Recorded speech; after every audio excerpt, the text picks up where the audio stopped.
বলে মার মুখ ফেটেছে, আমার কান ফেটেছে। এই কম্পার্টমেন্টে ছিলাম, যেটা পাল্টিয়ে ট্রেনের মধ্যে ঢুকে আছে। বাকি সব কম্পার্টমেন্ট পড়ে আছে, পিছনে ক্যান্সারের চিকিৎসা করাতে মাকে নিয়ে যেতে গিয়ে হাওড়া মুম্বাই মেল ট্রেন দুর্ঘটনার থেকে অল্পের জন্য প্রাণে বাঁচলেন নদিয়ার গাংনাপুরের এক বৃদ্ধা মা এবং তার ছেলে। 12810 হাওড়া মুম্বাই মেল ট্রেন দুর্ঘটনার সময় ট্রেনে ছিলেন নদিয়ার রানাঘাটের গাংনাপুরের বাসিন্দা উৎপল সরকার।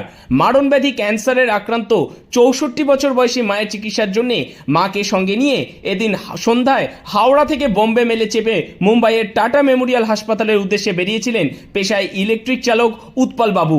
দুর্ঘটনার জেরে উৎপল বাবুর বৃদ্ধা মা জখম হন। এ প্রসঙ্গে আতঙ্কিত উৎপল সরকার জানান, সোমবার সন্ধ্যায় হাওড়া স্টেশন থেকে বৃদ্ধ মাকে সঙ্গে নিয়ে বম্বের উদ্দেশ্যে রওনা দেন তিনি। মঙ্গলবার ভোরে ঝাড়খণ্ডের চন্দ্রধরপুরের কাছে লাইনচ্যুত হয় ট্রেনের 18টি বগি।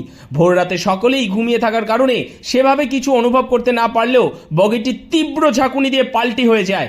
সিট থেকে ছিটকে পড়ে গিয়ে মুখমণ্ডলে আঘাত পেয়ে জখম হন তার মা। সামান্য আঘাত তারও লাগে বলে জানিয়েছেন তিনি। এরপর বাইরে বেরিয়ে এসে রেলের ব্যবস্থাপনায় প্রাথমিক চিকিৎসা করানোর পর বিশেষ ট্রেনে করে মুম্বাইয়ের উদ্দেশ্যে রওনা হন তিনি এবং তার মা।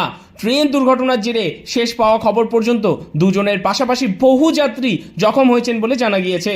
জখমদের পার্শ্ববর্তী হাসপাতালে চিকিৎসার জন্য নিয়ে যাওয়া হয়। খবর পেয়ে ঘটনাস্থলে পৌঁছে উদ্ধার কাজ শুরু করে এনডিআরএফ সহ আরপিএফ ও স্থানীয় পুলিশ প্রশাসন। নদিয়া থেকে মৈনাক দেবনাথের রিপোর্ট, লোকাল 18 বাংলা। বলে মার মুখ ফেটেছে, আমার কান ফেটেছে। এই কম্পার্টমেন্টে ছিলাম, যেটা পাল্টিয়ে ট্রেনের মধ্যে ঢুকে আছে। বাকি সব কম্পার্টমেন্ট পড়ে আছে, পিছনে